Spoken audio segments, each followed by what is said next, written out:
In this video, guys, let's see what we can learn from the FTX debacle. Stick around. Hey traders, warm welcome to you. All right, so there's not another video that dissects what happens with FTX. There's plenty of other channels out there who will do a way better job of it than me. You know, I'm not a huge crypto fanboy. I'm not really involved in that community. I see it as just another asset class. I'm a trader, and I just see some of these things are moving around just like any other instrument. So I'm not going to approach it from that perspective. Nor am I going to bash crypto, nor am I going to kind of cheerlead crypto or any of this type of stuff. What I'm going to do is look at it from a trader's perspective and things we can learn. Right, because these things have happened. I've seen many of these over the years. I've seen frauds. I've been involved where I have had an account with a company that went under from fraud. I've seen big companies gone like Man Financial, and people have had several million in there. I've seen all sorts of stuff from CFDs. I've seen lots of stuff. So, you know, what can we learn from this? And I think that whatever asset class or instrument you trade, these things are prudent. All right, so the first thing is to spread your risk. And by the way, you know, listen, if you're caught up in it, I hope there's some reasonable resolution that means you can come out with something out of it. I don't know where things are changing all the time. By the time I'm filming this, it's different to by the time you're watching this. But you know, I hope there's some sort of positive resolution for you, and you get your funds out of it somehow. However that happens, I don't know. But you know, I do hope that people aren't badly burnt, which unfortunately happens from time to time. Anyway.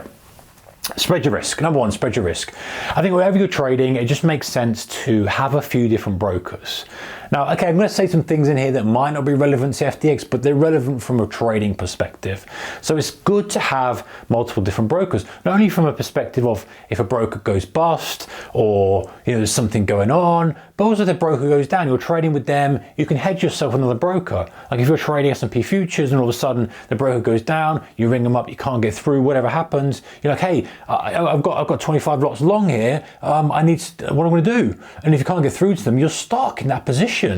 And so if you have another broker, you can hedge that position and go, right, at least I'm hedged. I can do the shuffling the money around later, but at least I'm hedged. So always sort of spread the risk a little bit. You know, you don't need to have all your eggs in one basket. And depending on country you're in as well, there are some protections and stuff. But trading with a regulated broker, you only get protection. And again, different countries, different rules. UK specifically, if you're a retail client, you trade with a regulated broker, there are some protections in there that help you should the company go bust or something going on. Okay, so but don't rely on those. It's like an emergency backstop. But trading with a regulated broker will generally mean that, not always, because there's been regulated brokers that have gone bust and regulated brokers that have had issues with fraud, because human beings are human beings, right? There's some bad eggs everywhere. But generally speaking, regulated brokers do things by the book. They have to segregate client funds, so they're not kind of dipping into client funds to run their business expenses or running blooming marketing ads from client funds or any of that nonsense. It has to be segregated, has to be ring fenced, and it's checked. You know, they have compliance officers, they have some stuff. You know, it's a well-oiled machine. It has to be for them to keep their license for the jurisdiction they're operating in. Fine.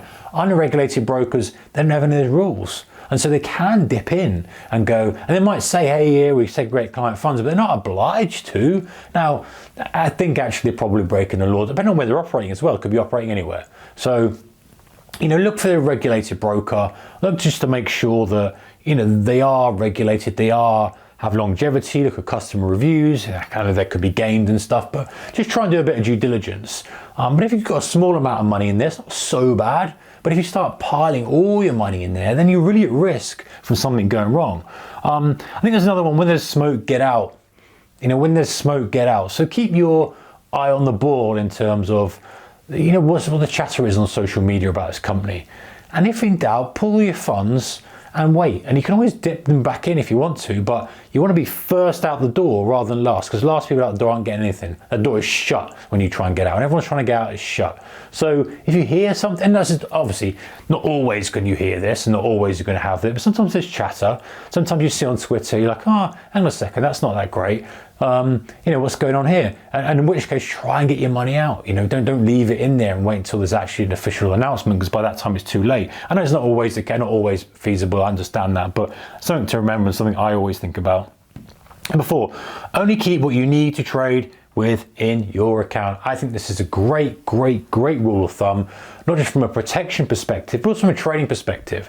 If you only need 100 grand's worth of buying power to execute the risk that you want to take in the asset class you want to take with the weekly stop loss, then you just keep 100 grand in there. You don't need to keep £500,000 in there.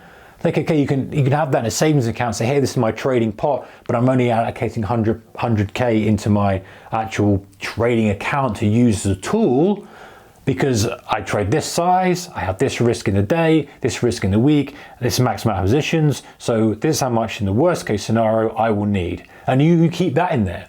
And that way, yes, you've still got assets in there, but you haven't got your whole net worth, your whole trading pot in there unnecessarily. Because if you've got 500 grand in there, unless you're using 500 grand, 400 is just sitting there doing nothing. You may just be using 100 grand on margin, whatever it is. So consider that, can say, hey, listen, only keep what you need to trade within your account. And number 5, withdraw regularly. It's tempting when you're doing well just to keep the account going up, because you can look at it and go, oh yes, look how good I am, and you can sit back and you can kind of look at that on your screen and go, oh, look how much P&L I've got, and you think it's great. But okay, yes, it's nice to do, it's a ridiculous ego stroking thing to do, but just like the point before, if you pull it out regularly, you're just reducing the risk, right? You're just reducing that risk.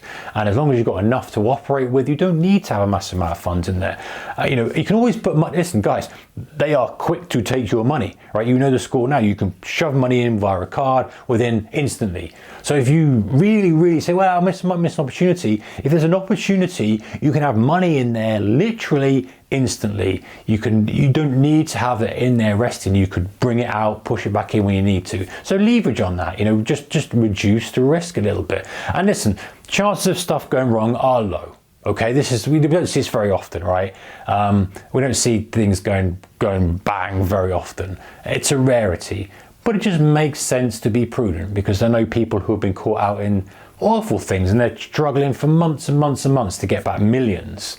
And that's a tough place to be, right? If you've worked hard and you've kind of built up this account and all of a sudden something happens and it's frozen, you can't get your money, that's a horrible position to be in. So just mitigate. You can't eliminate the risk completely, but just mitigate. Just think about how much money you've got in there, withdrawing regularly, who you're trading with, who owns a thing, all that ton of stuff. And I know you can't always see this. I know that sometimes it just comes out of nowhere and you can make all the provisions possible and things can still go wrong. I appreciate that, I accept that, but it's just something to consider.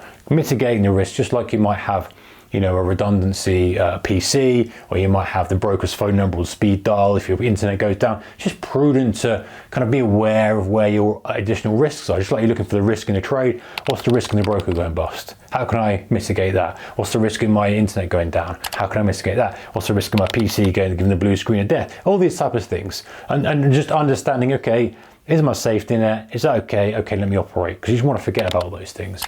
All right, guys, take care. See you next one. Keep your risk managed. Bye-bye.